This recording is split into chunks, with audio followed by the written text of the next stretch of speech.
اصلی ترین وظیفه هر کس شناخت امام زمانش. عزیزم شیعه و سنی نقل کردن من مات ولم یعرف امام زمانه مات میتة جاهلیه، به سند صحیح، نه که سندش حرف مولا درزش نمیره، به سند صحیح هر کی بمیره امام زمانش نشناسه به مرگ جاهلیه. مرگ جاهلیت یعنی با کله تو جهنم. بسم الله امام زمانت کو.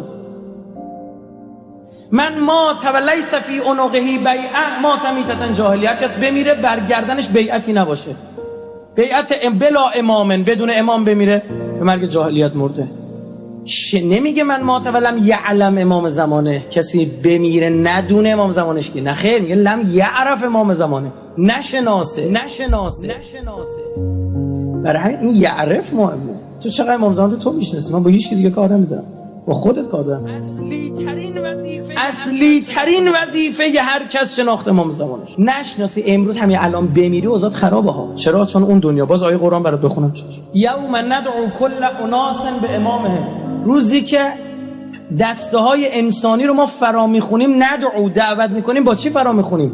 به امامهم، با امامشون. اون دنیا اصلا تو هویت نه، تو کسی نیست اون دنیا خودت. نبادا راضی بشی به فلان ماشین و فلان خونه و فلان زن و بچه ها، مبادا ها. اینا خوبه اما اینا وسیله است. هدف اونه. من اگه قرار بود دنیا بتونه فاصله بندازه بین من و امام زمانم، پس با عمر سعد چه فرقی دارم که او هم گندم های ری فاصله انداخت بین او و امام زمانش.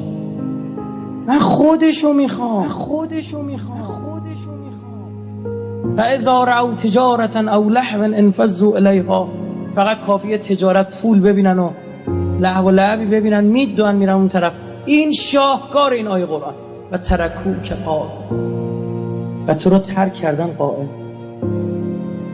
تو قائمی، تو خیلی وقت قیام کردی، 1100 خورده ساله. میدونی چرا کسی قیام نمیکنه؟